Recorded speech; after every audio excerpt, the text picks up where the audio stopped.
Quelques jours après la mort de l'opposant russe Alexeï Navalny, les États membres de l'Union se sont entendus mercredi sur un 13e train de sanctions contre Moscou, ainsi que des entreprises turques, chinoises et nord-coréennes accusées de fournir à la Russie des technologies de pointe et des fournitures militaires fabriquées en Europe.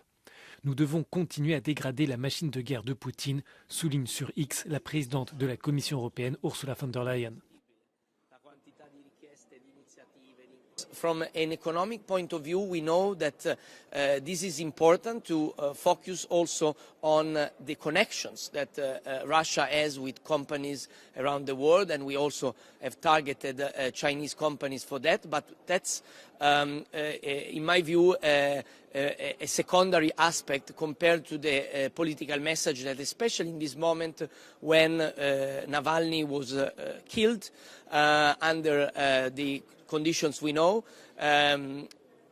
we give a clear message that we are not stepping back. Ce nouveau paquet devrait être formellement approuvé samedi, soit le 24 février, autrement dit 2 ans jour pour jour après le lancement de la guerre en Ukraine. Toutefois, l'impact des sanctions européennes contre Moscou au cours de ces 2 années est contesté.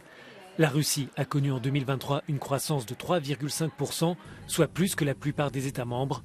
L'activité économique russe devrait demeurer positive cette année encore à 2,6% selon le Fonds monétaire international.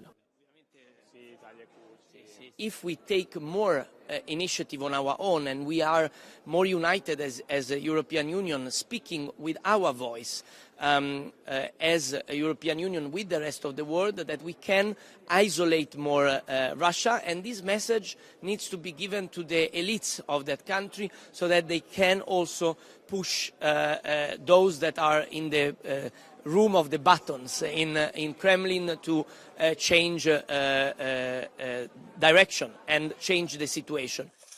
Avec ce nouveau train de sanctions, près de 200 personnes et entités sont ajoutées à la liste noire de l'Union européenne qui contient désormais plus de 2000 noms.